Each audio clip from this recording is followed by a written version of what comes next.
So this story here is a couple of days old, but I wanted to talk about it because it's very rare these days that we get to talk about someone doing something good.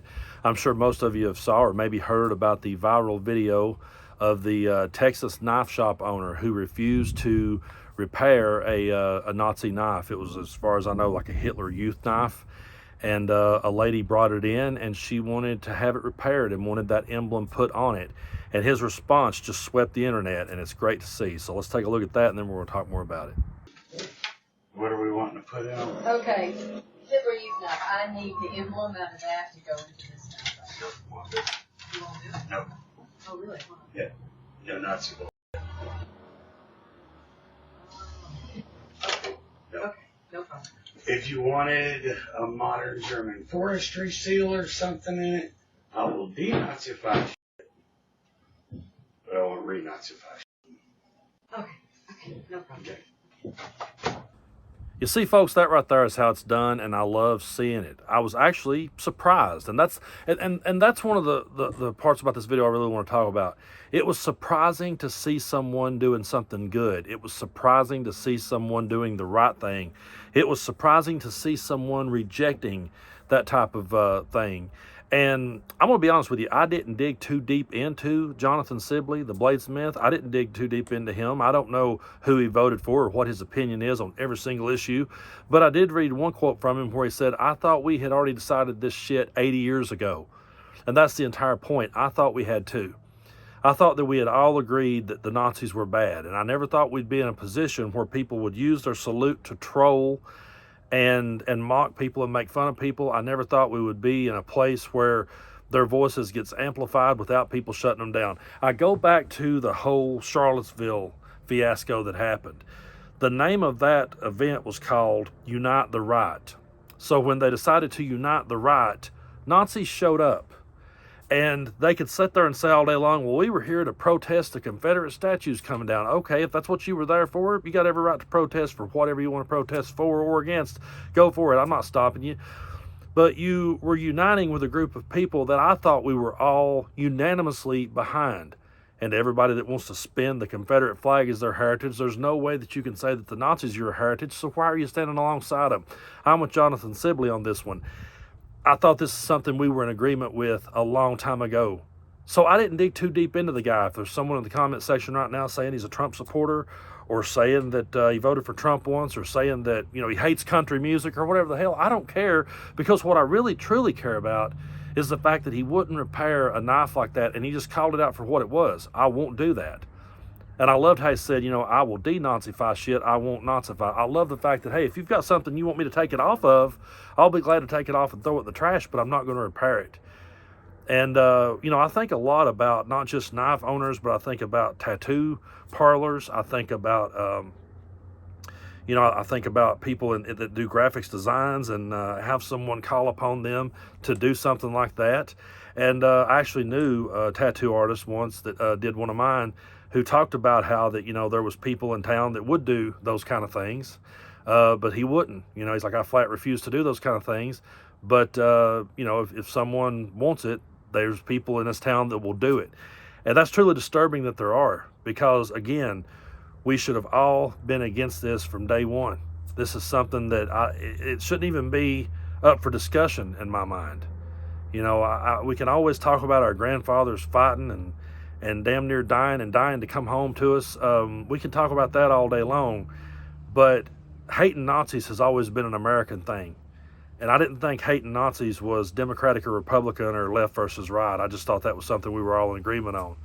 And now that we're in a spot where when I sit down with someone, I feel like I need to start off by saying, especially when it's someone on the opposing side, it's like, okay, because I have people all the time, well, I disagree with you on this, Brando, or I disagree with you on that. Fine, we can disagree on a whole lot of things.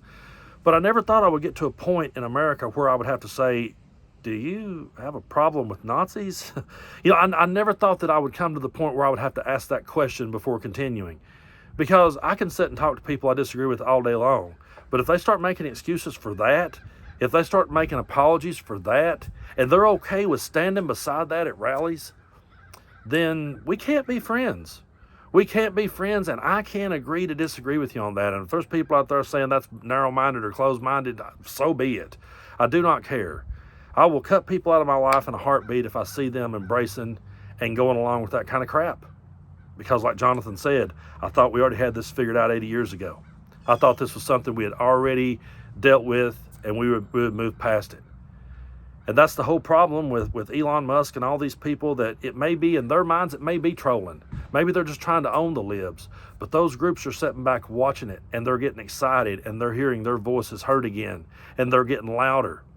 And it just makes me think back to everything that I sit here in this chair and warn people about. I really thought that if I sat and warned people long and hard enough about a dictator, that would be a red flag, that they would say, hey, regardless of our political leanings, we don't want a dictator. But the further we get in the weeds with all this, the more I realize they wanted that dictator to do everything they wanted done in this world. They wanted their radical right agenda pushed through, and to hell with everybody else. And they're willing to go along with our mortal enemy. They're willing to be okay with that. They're willing to roll with that. And it just truly disgusts me to no end. It disgusts me that we're here. But I wanted to share that story, and I wanted to talk about it because it was just so good to finally see someone reject it. And it's a shame that we live in a world where, when I first heard of the story, I thought, oh no, this guy's going to be making these knives. This is going to be horrible. But then it was the opposite. And I never thought we'd be in a place where I would see someone do the right thing and be shocked. But I think we're going to feel that a lot more going forward. I think we're all going to feel more surprised when we see someone do something good. And I've never met or spoke with Jonathan Sibley. I've never met him. Like I said, don't know. I purposely didn't want to dig in and learn every single thing about the guy, because the point is, we all should disagree. We should all agree that you can't agree to disagree when it comes to Nazis. So to him, I would say, if I ever sat and talked with him, I don't know who you voted for and don't care. I don't know what your particular views are on every subject and don't care, but I'm really glad to see someone stand up and speak out. And what's funny, this tells you about everything you need to know. I see people on the left sharing this story and praising it, and I just hear crickets on the right. I don't see them praising this. I've not seen, I mean, if he's done it before this video hits the airwaves, I didn't see it. I've not saw Elon Musk say cool and share it. If he did, I stand corrected. But I've not seen them celebrate that. And I think that really is telling. I really do. So if I cut you out of my life and I don't look at you or speak to you anymore, and you go, I don't know why Brando just suddenly stopped talking to me after 20 years. If I saw you in any way, shape, or form joking about Nazis and being okay with it, to hell with you. And I mean that sincerely. And I will not lose any sleep over it, because like Jonathan Sibley said, we had already put this one to bed. This is an argument we'd already put to bed. And I visit my grandfather's grave on a regular basis, and there's an American flag at that grave that his younger brother started putting there as a tradition. After my grandfather passed away, his younger brother went there and he put that flag there as a tradition. Then my uncle passed away, and so I'm the one now that swaps out the flag once it gets too ragged. I swap it out for a new one. I'm not going to stand there at that man's grave knowing that his brother started that tradition of putting the flag there. I'm not going to go there and slap them in the face. And to anyone out there who supports this stuff, I don't care if you're my family that sees this. I don't care how close you may think you are to me. If you support this kind of crap, you slapped my grandfather and my great uncle right straight in the face. And I want nothing to do with you ever. So, yeah, delete that contact. I don't need you.